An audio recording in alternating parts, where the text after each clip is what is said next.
Au mariage de ma sœur, mon nom manquait. Ma mère a ricané, pas d'étranger ici. J'ai souri, alors je vivrai comme tel et suis parti. Mais en pleine cérémonie, son téléphone a sonné sans fin. Elle allait regretter. Je m'appelle Marion Lefebvre. J'ai 32 ans. À la réception de mariage de ma sœur, Chloé, j'ai donné mon nom au personnel, mais ils m'ont seulement regardé d'un air perplexe. Désolé, a dit la femme, votre nom n'est pas sur la liste. Choqué, j'ai retrouvé ma mère, Denise. Elle a eu un sourire narquois. Tu pensais vraiment que tu étais invité? Les étrangers ne sont pas autorisés. J'ai souri calmement. Alors, je vivrai comme une étrangère. Et je suis parti. Mais pendant la cérémonie, le téléphone de ma mère a commencé à sonner sans arrêt. La salle de bal du Four Seasons Georges V à Paris était d'une opulence agressive. Cela ressemblait moins à un mariage qu'à une OPA d'entreprise célébrant son propre succès. D'imposants centres de table composés d'orchidées blanches et de cristaux dégoulinés sur des tables couvertes de nappes dorées scintillantes. C'était le monde de ma sœur Chloé désormais, entièrement financé par son nouveau fiancé, Antoine de Courcy. C'était le monde dans lequel ma mère, Denise, s'était désespérément frayé un chemin pendant des décennies. Je me tenais à l'entrée, sentant cette oppression familière dans ma poitrine. Ma simple et élégante robe en soie bleu marine, que j'avais achetée dans une petite boutique, ressemblait à un uniforme de bibliothécaire dans cet océan de paillettes et de marques de créateurs. C'était l'uniforme de l'élite parisienne, un monde d'apparence et de statut, un monde que j'avais activement évité depuis que j'avais quitté la maison pour construire ma propre vie. J'avais choisi une voie différente, plus discrète, en travaillant comme experte comptable pour l'État. Aux yeux de ma famille, cela faisait de moi une personne ennuyeuse, une ratée. J'ai aperçu ma tante Viviane de l'autre côté de la salle. Elle m'a vu. Ses yeux se sont agrandis une fraction de seconde, puis elle m'a adressé un sourire pincé et désapprobateur avant de me tourner délibérément le dos. J'ai pris une profonde inspiration.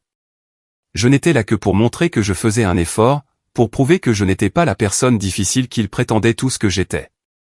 Je me suis approché de la grande table d'accueil, un bloc massif d'acajou poli où 2 membres du personnel géraient la liste des invités sur des iPads lumineux.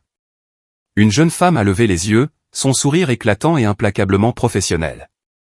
Bienvenue au mariage de Courcy Lefebvre. Puis-je avoir votre nom, s'il vous plaît? Marion Lefebvre, ai-je dit. Son sourire a vacillé une fraction de seconde. Ses doigts ont tapoté l'écran. Elle a froncé les sourcils en faisant défiler la liste. Je suis désolé, madame. Quel était le nom de famille déjà? Mon estomac s'est noué. Lefebvre. LEFE accent grave VRE. Marion Lefebvre. Je suis la sœur de la mariée. Le calme professionnel de l'employé s'est brisé.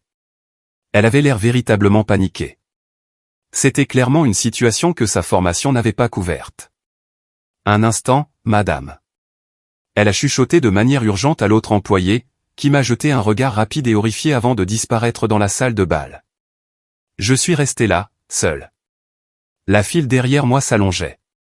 Je pouvais sentir les yeux des autres invités, les chuchotements qui commençaient comme des serpents dans l'herbe. Tu y crois? C'est l'autre fille de Denise, la comptable. Quelle honte. Mon cerveau n'arrivait pas à traiter les mots. Désolé, pas sur la liste. C'était comme une gifle physique, la chaleur irradiant sur mes joues. C'est impossible, ai-je balbutié. Ma voix semblait faible, fluette. Le sourire professionnel sur le visage de l'employé n'a pas faibli, mais ses yeux étaient froids, indifférents. Pourriez-vous vérifier à nouveau? Peut-être sous mademoiselle Lefebvre. Je suis Marion Lefebvre. Je suis la sœur de Chloé. J'ai insisté sur le mot sœur. C'était sûrement le mot de passe magique. Ce n'était sûrement qu'une erreur administrative, un simple oubli. L'employé a tapé de nouveau, délibérément lentement cette fois, comme si elle avait affaire à un enfant difficile qui ne comprenait pas des instructions simples. Elle a secoué la tête. Non, madame. Il n'y a aucune Marion Lefebvre sur la liste principale des invités, la liste de la famille, ou la liste des fournisseurs. La file derrière moi devenait audible. Les chuchotements ont commencé. J'ai vu l'employé taper discrètement sur son oreillette. Un instant plus tard, un homme grand dans un smoking parfaitement taillé, Monsieur Dubois, le directeur des événements de l'hôtel, s'est approché. Il avait ce genre d'autorité polie qui vous faisait vous sentir insignifiant par simple proximité. Y a-t-il un problème, madame? Sa voix était douce, mais ses yeux étaient vifs. L'employé a rapidement expliqué la situation. Cette femme prétend être la sœur de la mariée, mais son nom ne figure sur aucune liste. Monsieur Dubois a tourné toute son attention vers moi. Votre nom à nouveau? Marion Lefebvre. Je suis la sœur de la mariée. C'est juste un malentendu. Il a regardé sa propre tablette, faisant défiler une fois.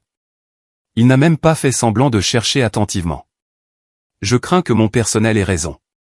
Votre nom n'est pas ici. Nous avons des protocoles de sécurité stricts pour cet événement. Si vous n'êtes pas sur la liste, je ne peux pas vous autoriser à entrer. La finalité de sa voix m'a coupé le souffle. Ce n'était pas une erreur. C'était une décision. Les chuchotements de la file se sont faits plus forts. J'ai reconnu les voix. Mes cousines, mes tantes. Oh, regarde. C'est Marion. Qu'est-ce qu'elle porte? Elle vient directement de la bibliothèque? Denise doit faire une crise cardiaque. De toutes les soirées, il a fallu que Marion fasse un de ses coups. J'ai entendu le murmure sec et tranchant de tante Viviane à mon oncle Gérard. J'avais dit à Denise que ça arriverait. On ne peut pas s'attendre à ce que la fille étrange sache comment se comporter à un événement comme celui-ci. Elle n'a aucune conscience sociale. Le cousin de mon père a ajouté, elle est exactement comme à la fête de Noël. Toujours mal à l'aise. Toujours dans un coin. Honnêtement, c'est embarrassant. Embarrassant. C'était le mot. Ma présence était un embarras. Mon existence était un inconvénient. Je dois parler à ma mère, ai-je dit à monsieur Dubois, le visage brûlant mais la voix durcie. Je veux que vous appeliez Denise Lefebvre ou Chloé Lefebvre maintenant. Monsieur Dubois a semblé sur le point de refuser. Mais la perspective d'une scène dans son hall immaculé l'a fait reconsidérer. Un instant. Il a parlé dans sa radio. Nous avons besoin de la mère de la mariée à la table d'accueil immédiatement. Un instant plus tard, ma mère Denise a fait une entrée remarquée dans le hall. Elle ne portait pas seulement une robe. Elle portait une déclaration. C'était une robe de soirée sur mesure, longue jusqu'au sol, d'un vert émeraude profond qui scintillait sous les lustres en cristal. Des diamants dégoulinaient de ses oreilles et de son cou. Elle était incroyable et elle le savait. Mais son visage en me voyant était un masque de pure contrariété froide. Franchement, a-t-elle lancé, non pas à moi, mais à monsieur Dubois. Vous ne pouvez pas gérer un problème mineur sans me faire venir ici? Je suis la mère de la mariée. Madame Lefebvre, a dit le directeur doucement. Cette femme déclare être votre fille, mais elle n'est pas sur la liste des invités. Ma mère a enfin tourné son regard vers moi. J'ai eu l'impression d'être évalué par un contrôleur fiscal. Oh, Marion, a-t-elle soupiré, le son exaspéré, comme si je venais de renverser du jus sur son tapis blanc. Je pensais vraiment que tu étais assez intelligente pour comprendre la situation. Mon sang s'est glacé. Comprendre quoi? Maman, je ne suis pas sur la liste. Dis-lui juste que c'est une erreur pour que je puisse entrer. Elle a laissé échapper un rire court et sec. Ce n'était pas un son d'humour. C'était un son d'incrédulité. Une erreur? Marion, ma chérie, il n'y a pas d'erreur. Tu pensais vraiment que tu étais invitée? J'ai physiquement reculé. Les invités encore dans la file derrière moi se sont tus, tous écoutant maintenant ouvertement. Je suis ta fille. Je suis la sœur de Chloé. Et ça, a dit ma mère, s'approchant et baissant la voix pour un murmure vicieux, c'est précisément le problème. Antoine et sa famille sont des gens importants. Son père est sénateur. Son oncle dirige un fonds spéculatif. C'est un événement de premier plan, Marion. C'est l'avenir de Chloé. Elle a fait une pause, ses yeux balayant ma simple robe bleu marine, mon maquillage minimaliste, mon attitude discrète. J'ai vu sa désapprobation fulgurante, vive et familière.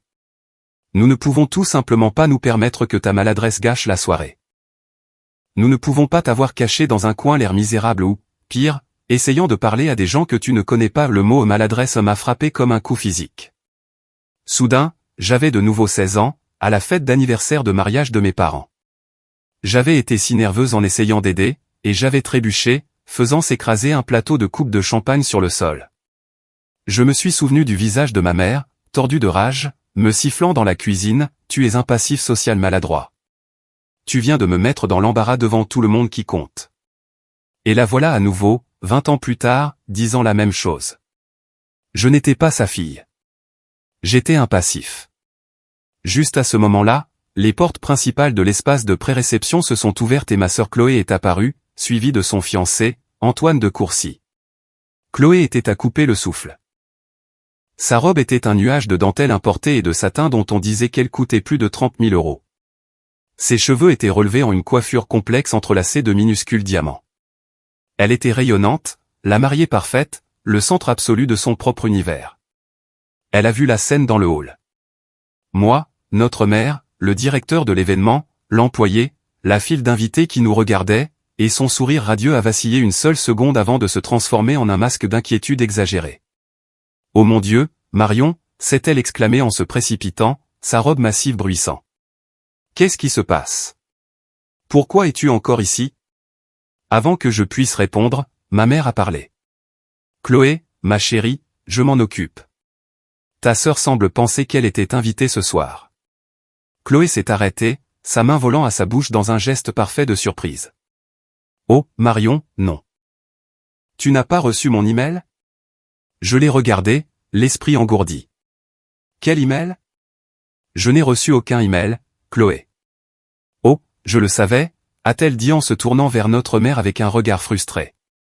Son adresse email est probablement encore son ancienne de l'université. Je t'avais dit que j'aurais dû appeler. Elle s'est retournée vers moi, sa voix dégoulinant d'une douceur apitoyée. Marion, je t'ai envoyé un email il y a des semaines. J'ai tout expliqué. Je t'ai dit qu'avec la famille d'Antoine et tous les sénateurs et partenaires commerciaux qui venaient, ce serait un événement social incroyablement stressant. Je t'ai dit que je ne voulais pas que tu te sentes dépassé ou mal à l'aise. Tu sais comment tu es dans les grandes foules, tu te renfermes. J'essayais de te protéger de ça. C'était le mensonge le plus brillant et le plus cruel que j'ai jamais entendu. Elle avait pris mon anxiété sociale, une vulnérabilité qu'elle et ma mère avaient entretenue toute ma vie, et l'avait transformée en une arme. Elle ne m'avait pas seulement exclu. Elle avait recadré sa cruauté comme un acte de gentillesse. Je n'ai pas reçu de mail, ai-je répété, ma voix plate. Je vérifie mes emails toutes les heures, Chloé. Tu n'en as jamais envoyé. Tu ne m'as juste pas invité. Marion, ne sois pas difficile, a soupiré Chloé, abandonnant un instant la douce façade. Pourquoi mentirais-je? J'essaie juste de ménager tes sentiments. Je savais que tu n'apprécierais pas ça. Ce n'est pas ton genre de scène. J'allais organiser un dîner tranquille séparé pour toi plus tard. Juste la famille. Juste la famille, ai-je fait écho. Mais je ne suis pas sur la liste de la famille. C'est alors qu'il s'est avancé. Antoine de Courcy, le fiancé de ma sœur. Il était grand, impeccablement vêtu d'un smoking sur mesure, avec ce genre de sourire confiant et facile qui charmait tout le monde. Il était beau, blanc, et rayonnait du privilège sans effort de la vieille fortune. Il a posé une main propriétaire sur le bras de Chloé, la faisant taire. « Écoute, Marion », a-t-il dit, sa voix douce et condescendante, comme s'il expliquait une transaction financière complexe à quelqu'un qu'il savait incapable de comprendre. Soyons pragmatiques. Ce n'est pas juste un mariage. C'est un événement de réseautage. C'est une fusion de deux familles très importantes. Il a fait un geste vague vers le hall opulent, vers les invités qui continuaient d'affluer. Chloé est soumise à une pression immense. Sa mère l'est. Je le suis. La dernière chose dont elle a besoin ce soir, c'est le stress supplémentaire de devoir surveiller sa sœur aînée. Surveiller. Le mot est resté en suspens dans l'air, chargé d'insultes. Il ne me connaissait même pas. Il m'avait rencontré 2 fois, les 2 fois lors de dîners de famille bondés où j'avais été polie et discrète. Et maintenant, cet étranger m'interdisait l'accès au mariage de ma propre sœur, me dépeignant comme un fardeau. Avant même que je puisse trouver les mots pour lui répondre, ma mère s'est de nouveau avancée, posant sa main sur le bras d'Antoine comme pour dire « Ne t'inquiète pas, mon chéri. Je m'en occupe ». Elle m'a regardé, son visage dénué de toute chaleur, de toute douceur maternelle. Son expression était dure. Finale. Soyons parfaitement clairs, a dit Denise, sa voix basse et tranchante. pour qu'il n'y ait plus de malentendus. Elle s'est penchée, son parfum coûteux m'étouffant. Les étrangers ne sont pas autorisés à cet événement, Marion. Et tu t'es faite étrangère à cette famille depuis très longtemps. Tu as choisi ton petit travail tranquille au gouvernement. Tu as choisi d'être différente. Tu as choisi d'être moi. Maintenant, va-t'en, a-t-elle ordonné, sa voix tombant à un sifflement. Rentre chez toi. Ne fais pas de scène. Ne mets pas Chloé dans l'embarras. Ne me mets pas davantage dans l'embarras. Et c'était tout. Le coup de grâce. Je n'étais pas seulement non invité. J'étais une étrangère, un embarras, un passif à écarter. L'humiliation était si complète, si profonde qu'elle dépassait les larmes. C'était un choc froid, vif et clarifiant. Je les ai regardés tous les trois, là, ma mère, ma sœur, et cet homme qui était maintenant plus de la famille que moi. Ils formaient un front uni parfait, et j'étais dehors. Étranger, le mot résonnait dans le hall opulent. Ma propre mère m'avait appelé une étrangère. Je l'ai regardée, cette femme qui m'avait préparé mes déjeuners et lu des histoires pour m'endormir, me regardant maintenant avec le même dédain froid qu'elle réservait au personnel de maison incompétent. Et à cette seconde, tout a pris sens. Un kaléidoscope de souvenirs, de petites coupures que j'avais ignorées pendant des décennies, a traversé mon esprit. J'avais 12 ans. C'était le dîner de Noël en famille. On m'avait mise à la table des enfants, ce qui était bien. Mais ensuite, mes cousins de 14 ans ont été déplacés à la table principale, et je me suis retrouvé assis entre mes cousins de 8 et 6 ans, écoutant ma mère dire à la tablée, « Oh, Marion préfère être là. » Elle est tellement timide. Je n'étais pas timide. J'étais juste invisible. J'avais 15 ans. Ma mère avait oublié mon anniversaire. Pas seulement la date, mais l'événement entier. Nous avons eu un dîner tranquille de reste. 2 semaines plus tard, elle a organisé une fête extravagante pour précélébrer les 16 ans de Chloé, qui n'en avait que 14 à l'époque, avec un DJ et une robe de créateur sur mesure, juste pour commencer à planifier, avait-elle dit. J'avais 9 ans. Je me souviens d'avoir attendu sur le trottoir après mon récital de chorale. Tous les autres parents étaient venus et repartis. Le soleil s'était couché. Le concierge fermait les grilles de l'école quand ma mère est enfin arrivée. Pas avec des excuses, mais avec un soupir exaspéré. Marion, j'ai dû emmener Chloé à son essayage de ballet. Tu dois vraiment apprendre à me rappeler ces choses. Un par un, les souvenirs se sont accumulés. Des décennies à être la pensée après coup, l'inconvénient silencieux, la fille qui n'était tout simplement pas tout à fait à la hauteur. Pas aussi jolie que Chloé, pas aussi charmante que Chloé, pas aussi socialement précieuse que Chloé. Et là, debout dans ce hall, la profonde blessure de toute une vie n'a pas simplement disparu. Elle a fait autre chose. Elle s'est cristallisée. Elle s'est durcie. La honte brûlante sur mes joues s'est refroidie. Et un calme étrange, terrifiant, s'est installé en moi. Ils ne m'excluaient pas seulement d'un mariage. Ils énonçaient simplement un fait qui avait été vrai toute ma vie. J'étais une étrangère. Les larmes que je pensais voir venir ne sont jamais arrivées. Les tremblements se sont arrêtés. J'ai relevé le menton et j'ai regardé directement dans les yeux de ma mère. La fausse pitié dans son expression a vacillé, remplacée par de la confusion face à mon immobilité soudaine. J'ai souri. Ce n'était pas un sourire chaleureux. Il était petit, vif et froid. Tu as raison, maman, ai-je dit, ma voix claire et stable, tranchant dans le bourdonnement silencieux du hall. Je suis une étrangère. Le visage de Denise s'est crispé. Ce n'était pas la réaction qu'elle attendait. Elle s'attendait à des larmes. Elle s'attendait à des supplications. Elle s'attendait à une scène. Je ne lui ai rien donné de tout ça. J'ai simplement soutenu son regard et ajouté, alors, je vivrai comme une étrangère. J'ai tourné le dos droit, et je me suis éloigné d'eux. Je n'ai pas regardé en arrière. Je n'ai pas prêté attention au directeur de l'hôtel qui dirigeait maintenant discrètement les autres invités dans la salle de bal, essayant d'apaiser la scène.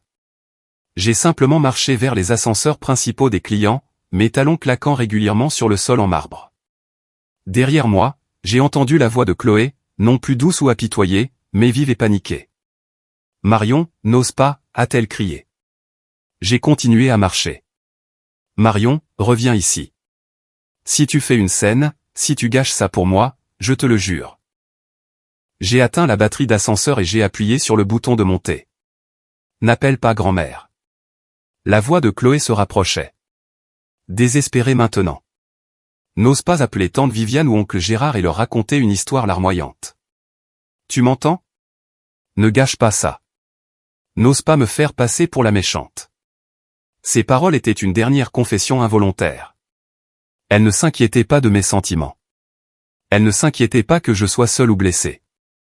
Elle était terrifiée que je rapporte ses actions, que je ternisse l'image parfaite qu'elle présentait à sa nouvelle famille riche. Elle avait peur que j'aie le moindre pouvoir. L'ascenseur a sonné et les portes en laiton poli se sont ouvertes. Je suis entré. Chloé et ma mère s'étaient arrêtées à quelques mètres, me regardant, leur visage un mélange de fureur et d'incertitude. Elles s'attendaient à ce que j'aille au hall, que je quitte l'hôtel en larmes. Elles s'attendaient à ce que je rentre chez moi et que je pleure auprès de mes proches. Je suis juste resté dans l'ascenseur et je les ai regardées. Les portes ont commencé à se fermer, dissimulant leur visage choqué. Seul dans l'ascenseur aux parois de miroir, je n'ai pas pleuré. J'ai sorti mon téléphone de ma pochette. Mes mains étaient parfaitement stables. J'ai fait défiler les contacts, passant maman, Chloé, tante Viviane. J'ai ouvert une application de messagerie sécurisée et j'ai trouvé le nom en haut de ma liste. Jamal. Mes doigts ont tapé un message court et précis. Ils viennent de me mettre dehors de la réception. Active le cadeau de mariage. J'ai fait une pause, puis j'ai ajouté une dernière ligne. 19 heures précises. Comme prévu. J'ai appuyé sur envoyer. Le message a été délivré instantanément.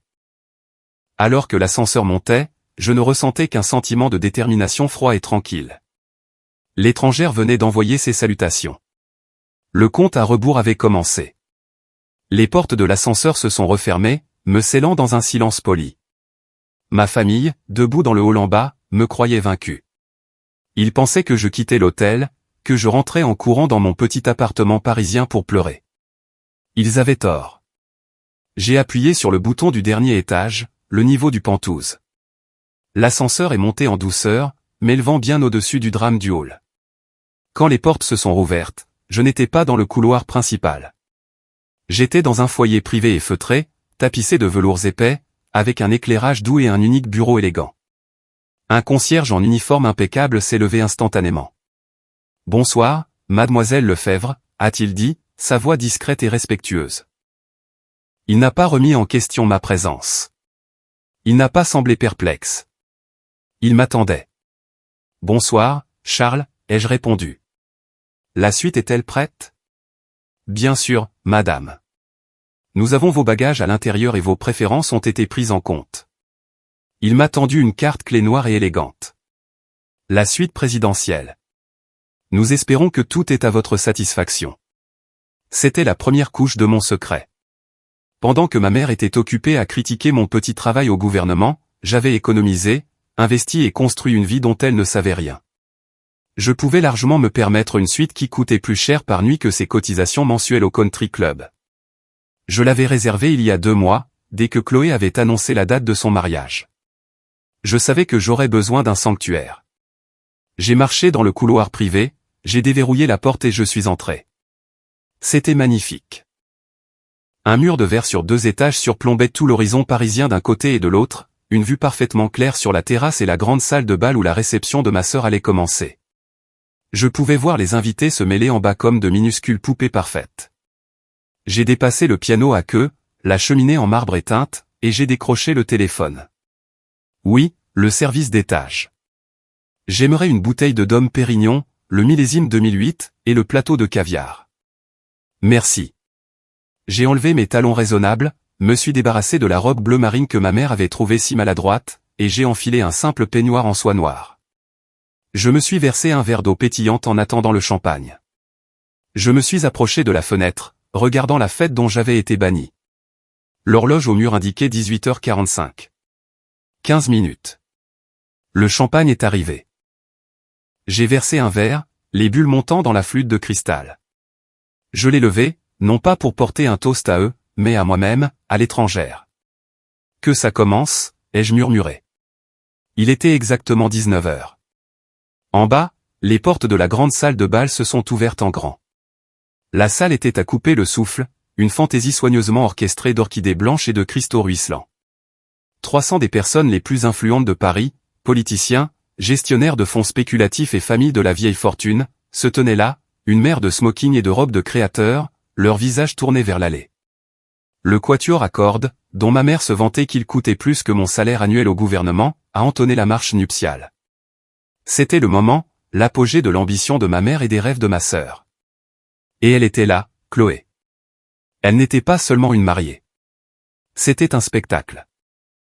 Sa robe sur mesure à 30 000 € semblait flotter, captant la lumière des dizaines de lustres. Son voile traînait derrière elle, tenu par 2 petites demoiselles d'honneur en blanc assorties. Elle avait l'air radieuse, triomphante. Elle avait gagné. Elle avait obtenu le prix ultime. Antoine de Courcy, l'homme riche, charmant et bien connecté qui lui garantirait une vie de luxe et de statut. J'ai regardé tout cela depuis la fenêtre de ma suite Penthouse, bien au-dessus d'eux. J'ai regardé Chloé rayonner, croisant le regard de son fiancé. Mais Antoine n'avait pas l'air d'un homme amoureux. Il se tenait à l'autel, transpirant visiblement sous les lumières. Son sourire était un rictus de plastique tendu. Alors que tous les autres invités regardaient Chloé, les yeux d'Antoine ne cessaient de se diriger vers le bas. Il vérifiait son téléphone, caché dans sa paume. Une fois, 2 fois, il a vu un message, et j'ai vu sa main trembler légèrement avant qu'il ne remette le téléphone dans sa poche. Il ressemblait moins à un marié qu'à un homme attendant un verdict. Chloé a atteint l'hôtel. Elle a tendu son bouquet à sa demoiselle d'honneur, complètement inconsciente de sa panique. Elle a levé les yeux vers Antoine, ses yeux brillants d'adoration. Antoine a forcé son sourire à s'élargir. Il avait l'air piégé. Mon père, rayonnant de fierté, s'est avancé et a placé la main de Chloé dans celle d'Antoine. La musique s'est adoucie. Les invités se sont assis avec un bruissement collectif de tissus coûteux. L'officiant, un pasteur local éminent dont la seule présence était un symbole de statut, a souri avec bienveillance à la foule. Il a levé les mains. « Mes bien-aimés » a-t-il commencé, sa voix résonnant dans la salle silencieuse et pleine d'attente. Nous sommes réunis ici aujourd'hui devant Dieu et cette communauté pour unir cet homme, Antoine, et cette femme, Chloé, dans les liens sacrés du mariage. Il venait de se lancer dans son discours sur la sainteté du mariage quand le premier téléphone a vibré. Les mots de l'officiant sur un lien sacré flottaient encore dans l'air lorsque la première perturbation s'est produite. Ce n'était pas une sonnerie forte, mais un bourdonnement profond et puissant, une vibration si forte qu'elle semblait faire trembler le sol poli. Elle venait du premier rang. Le sénateur Davis, l'invité le plus important d'Antoine et un investisseur clé, a froncé les sourcils. Il a lentement sorti son téléphone de la poche de son smoking avec un air d'agacement. Il a jeté un œil à l'écran. L'agacement a disparu, remplacé par un air de choc pur et total. Son visage est devenu cendré, ses yeux se sont agrandis, et il a émis un petit hoquet comme si on venait de lui donner un coup de poing dans le ventre. Il n'a pas mis le téléphone en silencieux. Il l'a agrippé, fixant l'écran comme si c'était un serpent venimeux. Sa femme s'est penchée, lui a murmuré quelque chose, et il a simplement secoué la tête, le visage pâle. Au même moment, le sac à main de créateur de ma mère Denise, posé à ses pieds, a commencé à vibrer violemment. Un bourdonnement aigu et insistant. Denise a tressailli, son visage se crispant de rage. Comment osait-on interrompre ce moment parfait? Elle a discrètement poussé le sac avec sa chaussure coûteuse, essayant de le faire taire. Il s'est arrêté une seconde, et elle a adressé un sourire d'excuse à l'officiant. Mais au moment où l'officiant s'est raclé la gorge pour continuer, son téléphone a de nouveau vibré, plus fort cette fois, un son frénétique et désespéré. Les invités du deuxième rang pouvaient l'entendre. Denise, le sourire figé, a cherché à tâtons dans son sac. Elle a sorti son téléphone, son pouce appuyant rageusement sur le bouton silencieux. Il ne se taisait pas. Il a vibré à nouveau. Une nouvelle alerte outrepassant sa commande. Elle a fixé l'écran, le front plissé de confusion. Une alerte d'information de Bloomberg. Pourquoi cela arrivait-il sur son téléphone? Avant qu'elle ne puisse comprendre, un autre téléphone a sonné. Cette fois, c'était le témoin d'Antoine. Puis au troisième rang, un oncle. Puis un autre, et un autre. Ce n'était plus un ou deux téléphones. C'était une vague, une peste numérique balayant les personnes les plus importantes de la salle. Une cascade de vibrations et de carillons doux a ondulé du premier rang jusqu'à l'arrière. L'officiant s'est arrêté, ses paroles sur l'amour et la fidélité mourant sur ses lèvres. L'air, autrefois rempli d'un silence respectueux, était maintenant épais d'un bourdonnement anxieux et croissant. Les invités n'étaient plus discrets. Les téléphones sortaient des poches de smoking et des pochettes de créateurs dans toute la salle de bal. La douce lueur polie des lustres rivalisait soudain avec la lumière crue bleu-blanc de dizaines d'écrans illuminant des visages figés d'incrédulité. Les murmures ont commencé, isolés d'abord, puis se fondant en une marée montante et indéniable de panique qui a noyé le quatuor à cordes. « Oh mon Dieu, Bill, tu as vu ça » a murmuré une femme du deuxième rang, sa main agrippant ses perles. « Qu'est-ce qui se passe ?» C'est une alerte du Wall Street Journal. « La mienne vient de Bloomberg » a répondu un homme, la voix tendue. De Courcy Capital, il est dit que c'est sous enquête fédérale. Les murmures se sont faits plus forts, moins soucieux de la politesse.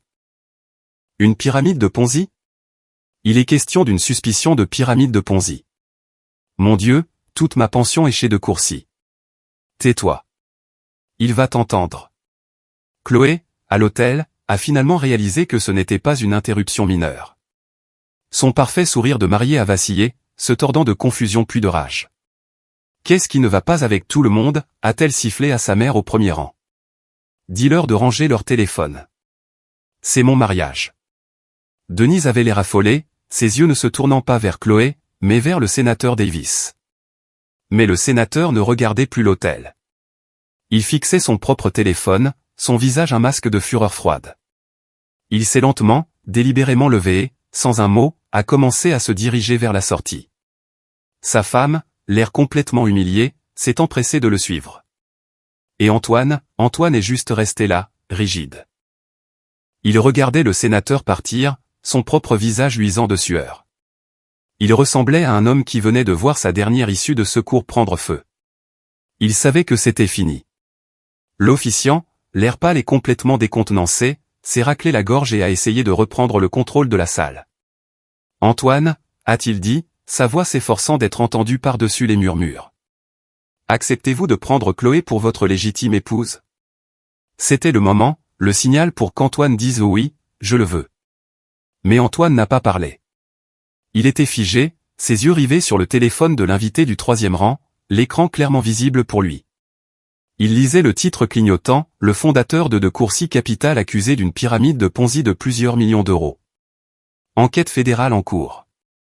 Chloé, inconsciente, le regardait toujours, son sourire de mariée plaqué sur le visage. Antoine, a-t-elle insisté, sa voix un peu tendue. Le visage d'Antoine, qui avait été luisant de sueur, est devenu d'un blanc pâteux terrifiant. La couleur a quitté ses lèvres. Il a semblé un instant qu'il allait être malade là, sur l'autel. Il a fait un petit bruit d'étouffement. Antoine, a répété Chloé, sa voix maintenant vive de confusion. Il a fait un pas en arrière, chancelant, retirant sa main de la sienne comme s'il s'était brûlé. Les invités se sont tus, regardant ce nouveau drame inattendu. A balbutié Antoine. Il a regardé Chloé, puis l'officiant, puis la mère de visage paniqué et accusateur dans la foule. Il a regardé le sénateur Davis, qui était maintenant à la sortie de la salle de bal, son visage comme un orage. J'ai besoin d'un instant, a murmuré Antoine. Et puis il a fait l'impensable. Il s'est retourné et il a couru. Il n'a pas simplement marché. Il a couru hors de l'hôtel, bousculant un énorme arrangement d'orchidées, et a sprinté le long de l'allée latérale, se dirigeant vers une sortie de service. Pendant une seconde entière, toute la salle a été figée dans un silence absolu et stupéfait. Puis le sang-froid parfait et étudié de Chloé s'est complètement brisé. Ce n'était pas un cri de dame. C'était un hurlement primal et brut d'abandon et de fureur qui a résonné contre les lustres en cristal. Antoine. La salle entière a explosé. Les invités se sont levés d'un bond. Le quatuor à cordes s'est arrêté brutalement. La dernière note de la marche nuptiale est restée suspendue dans l'air comme une mauvaise blague. Les gens criaient, « Qu'est-ce qui se passe ? Il vient de la laisser ? Mon Dieu, c'est vrai. Les nouvelles sont vraies. Le chaos. Un chaos absolu et magnifique. Et depuis ma suite pentouse, j'ai regardé tout cela se dérouler. En sirotant mon champagne, j'ai vu la minuscule silhouette du marié fuir la salle de bal. Et j'ai vu le mariage auquel il m'était interdit d'assister imploser en temps réel. La salle de bal était un chaos pur. Les invités se levaient, se criaient les uns aux autres. Leur visage était un mélange de confusion et d'excitation avide. C'était mieux que des ragots. C'était un scandale qui se déroulait en direct. Les téléphones étaient levés bien haut, enregistrant tout. Le magnifique quatuor à cordes était silencieux. Les musiciens regardaient, les yeux écarquillés, les archets figés en l'air. J'ai observé depuis la fenêtre de mon pantouse Chloé, seule à l'hôtel, son voile légèrement de travers, son bouquet serré contre sa poitrine. Son visage était un masque d'incrédulité. Ce n'était pas dans le scénario. Ce moment parfait à 30 000 € était ruiné. Puis son incrédulité s'est transformée en autre chose. La rage. Où est-il allé, a-t-elle crié, non pas à quelqu'un en particulier, mais à l'univers. Elle a relevé sa robe massive, ses mouvements n'étant plus gracieux, mais vifs et frénétiques. Ma mère, Denise, s'est finalement défigée. Son visage était cendré, ses yeux balayant les téléphones qui enregistraient, les invités qui chuchotaient. C'était plus qu'un mariage ruiné. C'était une annihilation sociale. Tout son travail, toute son ascension, tous ses sacrifices s'évaporaient devant 300 des personnes les plus importantes de Paris. Chloé, arrête, a sifflé Denise en lui attrapant le bras. Nous devons gérer ça. Nous devons faire une annonce. Gérer quoi, a hurlé Chloé en arrachant son bras de l'emprise de notre mère. Il est parti. Il m'a laissé. Elle ne se souciait plus des invités. Elle a de nouveau relevé sa jupe et a couru hors de l'hôtel, bousculant le même arrangement floral qu'Antoine. Elle a dévalé l'allée latérale, son visage un masque terrifiant de fureur. Antoine de Courcy, reviens ici. Denise, rassemblant sa propre dignité en lambeaux, a couru après elle. Chloé, attends. N'aggrave pas les choses. Je les ai regardées toutes les deux disparaître par la porte de service qu'Antoine avait utilisée. Les invités, laissés seuls dans la salle de bal, ont éclaté dans un rugissement de conversation. Je savais où elle se dirigeait. La suite privée du marié, juste au bout du couloir. J'aurais aimé être une petite souris sur ce mur. J'ai pris une autre longue gorgée de mon champagne. D'après ce que je pouvais voir, le cadeau de mariage était livré à la perfection. La porte de service s'est ouverte brusquement, révélant un couloir privé et cossu. Chloé, relevant sa robe à 30 000 € avec des mains furieuses, a devancé sa mère. Elle a trouvé la porte de la suite privée du marié et l'a ouverte sans frapper, le lourd panneau de bois s'écrasant contre le mur. Antoine était là. Mais ce n'était pas l'homme calme et charmant de l'hôtel. Antoine de Courcy était un tourbillon de panique. La veste de son smoking sur mesure était jetée sur une chaise, son nœud papillon arraché et abandonné sur le sol. Il fourrait frénétiquement des dossiers et un ordinateur portable de sa mallette dans un sac de voyage en cuir noir. Il avait l'air acculé, sauvage. C'était quoi, ça, bordel, a hurlé Chloé, sa voix craquant d'hystérie. Tu m'as humilié. Tu m'as laissé. Tu m'as laissé à l'hôtel devant tout le monde que nous connaissons. Tais-toi, Chloé, a grondé Antoine, sans même la regarder. Il a fermé le sac, ses mains tremblant si fort qu'il y parvenait à peine. Tais-toi, c'est tout. Je dois y aller maintenant. Denise, ma mère, a bousculé sa fille en sanglots. Son visage était pâle, mais ses yeux brillaient d'une fureur froide. Vous n'allez nulle part, jeune homme, a-t-elle ordonné. Vous allez retourner dans cette salle de bal et vous allez arranger ça. Avez-vous la moindre idée de ce que vous venez de faire à notre réputation? Antoine a finalement levé les yeux, et l'homme qu'elles ont vu était terrifié. La réputation? Il a ri, un son aigu et étranglé qui était terrifiant. C'est de ça que vous vous inquiétez? C'est fini. Vous ne comprenez pas? C'est fini. Qu'est-ce qui est fini? A sangloté Chloé en s'affaissant sur un ottoman. De quoi tu parles? Ils savent, a crié Antoine en attrapant son manteau. Les alertes d'information. Ce n'était pas une rumeur. Les fédéraux, la brigade financière est à mon bureau en ce moment. Ils saisissent tout. Les comptes sont gelés. Ils savent. Denise lui a attrapé le bras, ses ongles vernis s'enfonçant dans sa manche. Que veux-tu dire par ils savent? Tu m'as dit que c'était réglé. Tu m'as dit que c'était juste un problème mineur avec l'AMF. Tu as dit que c'était de l'investissement créatif. La tête de Chloé s'est relevée d'un coup, ses sanglots s'interrompant. Maman, qu'est-ce que tu savais?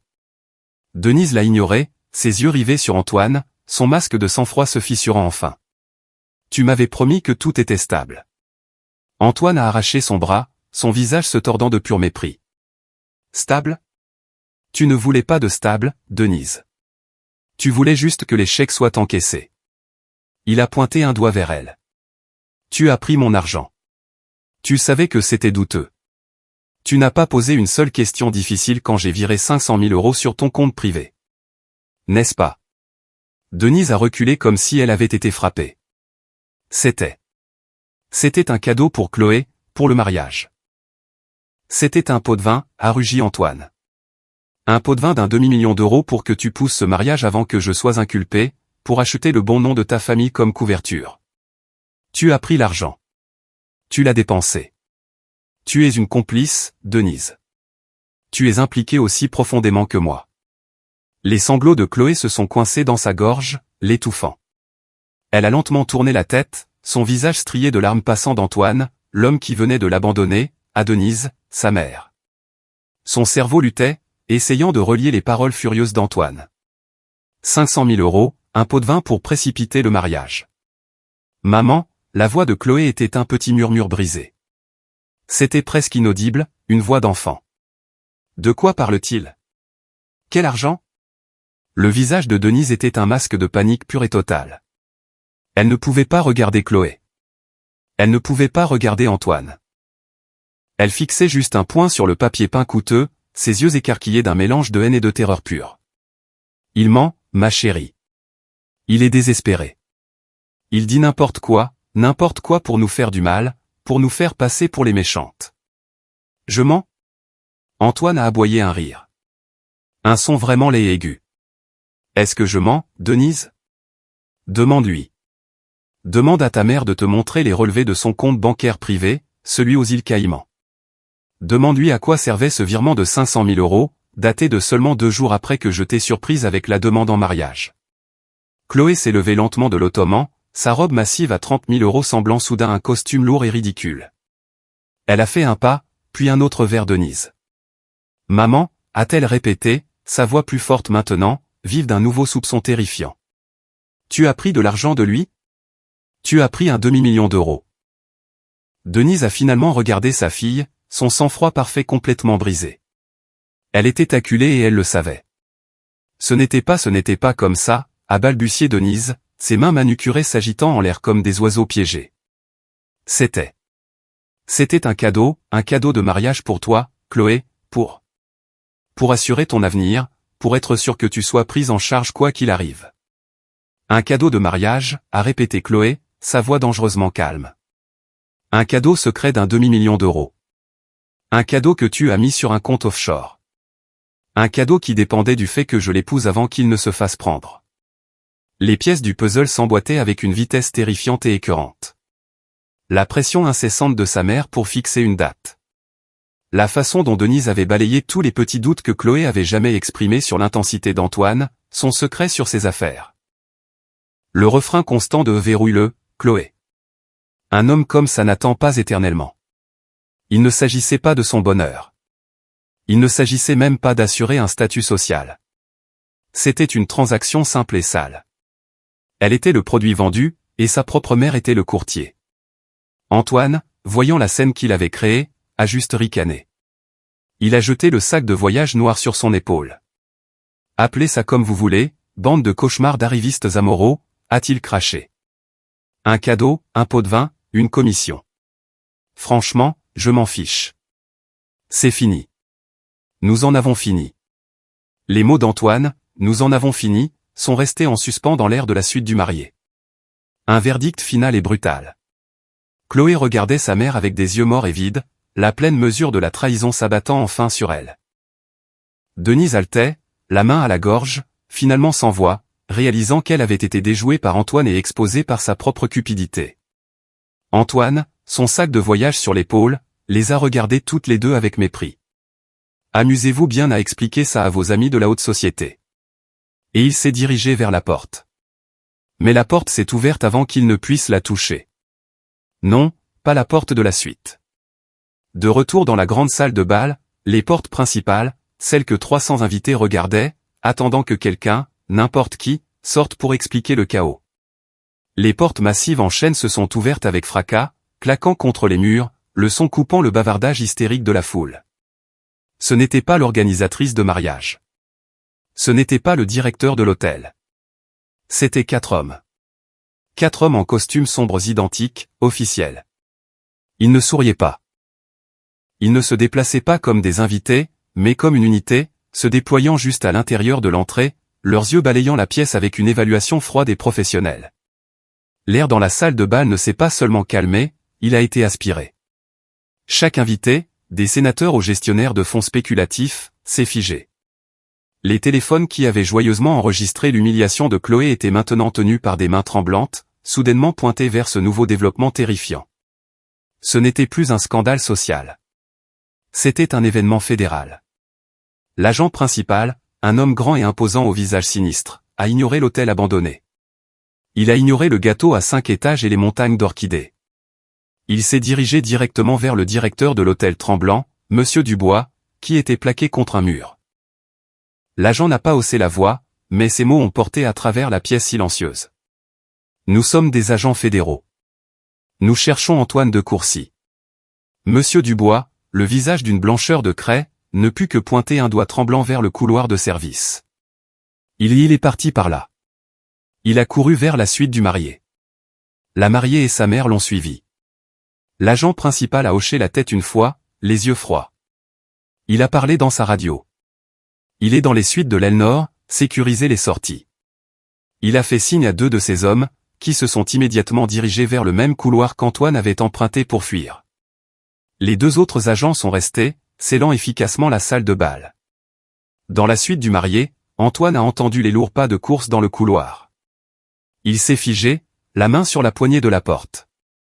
La partie était finie. Il n'était plus un marié s'échappant d'un mariage. C'était un criminel et son temps était écoulé. Les pas lourds ont tonné dans le couloir et se sont arrêtés juste devant leur porte. Antoine, figé la main sur la poignée, n'a même pas eu le temps de réagir avant que la porte ne soit défoncée, claquant contre le mur avec assez de force pour faire trembler les œuvres d'art. 2 agents fédéraux ont rempli l'embrasure de la porte, leurs expressions sinistres, leurs mains déjà sur leur ceinture. Antoine de Courcy a ordonné l'agent principal. Antoine a essayé de rassembler son charme, sa dernière arme pathétique. Il a levé les mains en signe de reddition. Messieurs, il semble y avoir un terrible malentendu. J'étais juste en chemin pour parler à mes avocats. Vous pourrez leur parler depuis la garde à vue, a dit l'agent en s'avançant. Vous êtes en état d'arrestation pour fraude sur les valeurs mobilières, fraude électronique et blanchiment d'argent. Il a sorti les menottes. Chloé a poussé un gémissement faible et aigu alors que la première menotte se refermait sur le poignet d'Antoine. Non, vous ne pouvez pas. C'est mon mariage. Les agents l'ont complètement ignoré. Ils ont menotté l'autre main d'Antoine derrière son dos, son sac de voyage coûteux tombant inutilement sur le sol.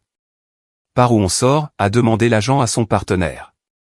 La salle de bal principale est la plus proche de l'ascenseur de service, monsieur. Alors nous passons par la salle de bal, a ordonné l'agent principal. Je veux que chaque témoin là-dedans le voie en état d'arrestation. Ce n'était pas une arrestation discrète et silencieuse. C'était un message. Ils ont poussé Antoine hors de la suite et de retour dans le couloir principal. Denise et Chloé sont sortis en titubant derrière eux. Une procession nuptiale grotesque suivant le marié arrêté. Les portes de la salle de bal étaient toujours grandes ouvertes. Les invités qui s'étaient tenus en groupe confus et anxieux se sont tous tournés comme un seul homme. Un hoquet collectif a aspiré l'air de la pièce. Il était là, Antoine de Courcy, le marié, menotté, escorté par des agents fédéraux au centre de sa propre réception. Le silence a duré le temps d'un battement de cœur horrifié. Puis chaque téléphone dans la pièce a été levé. Pas seulement levé, mais tenu haut, les lumières rouges d'enregistrement brillant dans l'éclairage romantique et tamisé. Tiffany Dupont, la blogueuse mondaine la plus impitoyable de la ville, que Chloé avait personnellement invitée pour capturer chaque instant, était déjà en direct.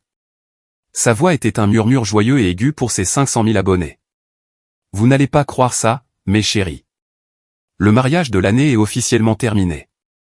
Antoine de Courcy est en train de se faire arrêter à l'hôtel. Les flashs des téléphones étaient incessants, une lumière stroboscopique d'humiliation.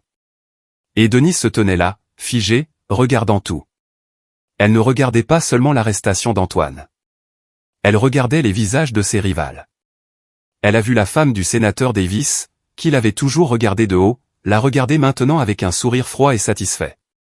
Elle a vu les banquiers, les politiciens, les familles de la vieille fortune, tous capturant la ruine absolue de sa famille sur leur iPhone. L'argent était parti. Le statut était parti.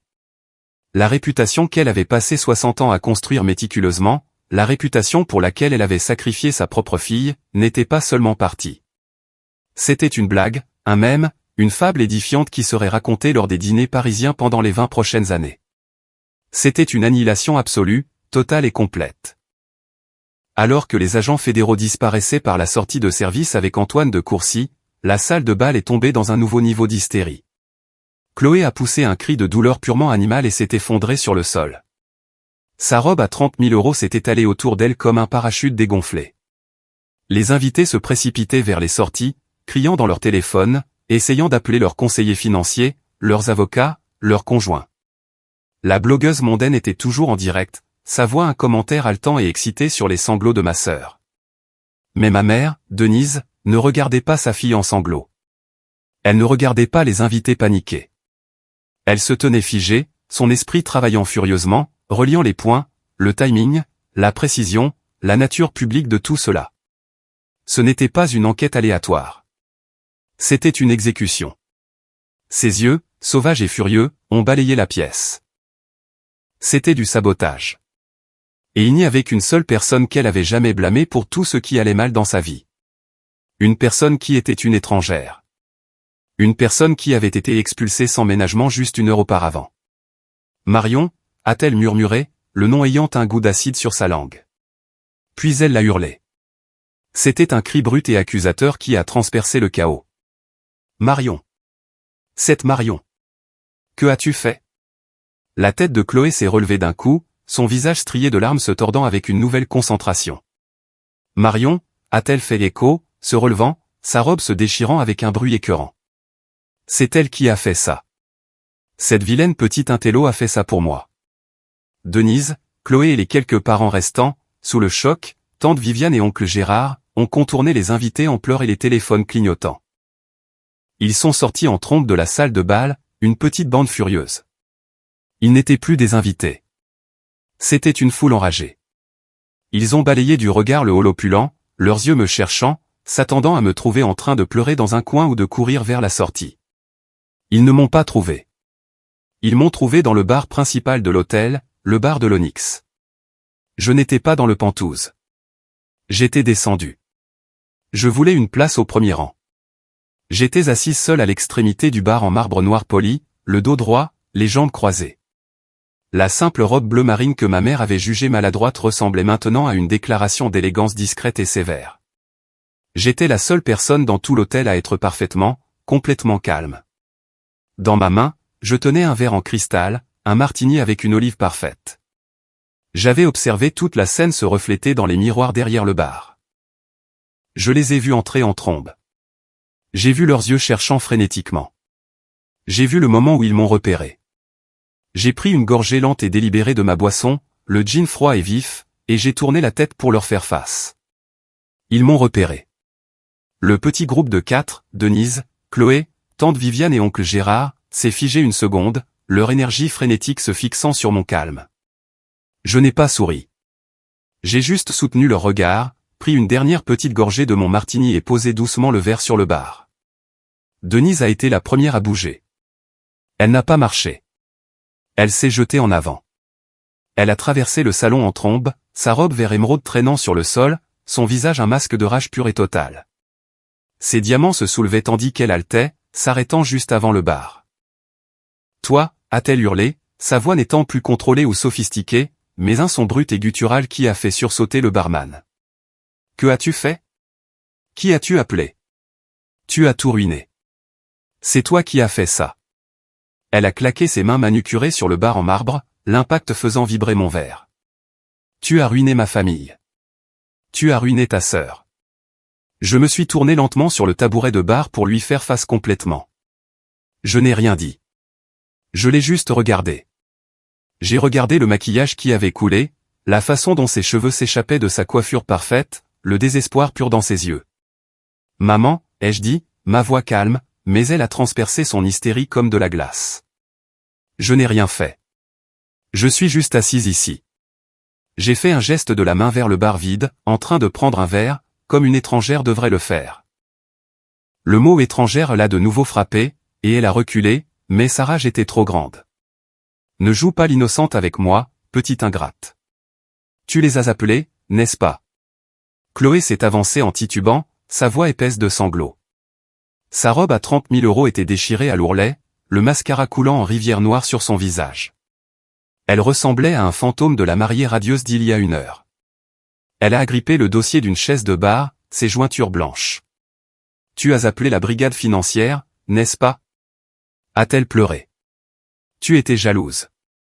Tu as toujours été jalouse de moi. Jalouse que j'ai ce mariage. Jalouse que j'ai Antoine. Jalouse que j'étais heureuse. Alors tu as tout gâché. Tu as ruiné ma vie. Tante Viviane et oncle Gérard se tenaient derrière elle, leur visage pâle.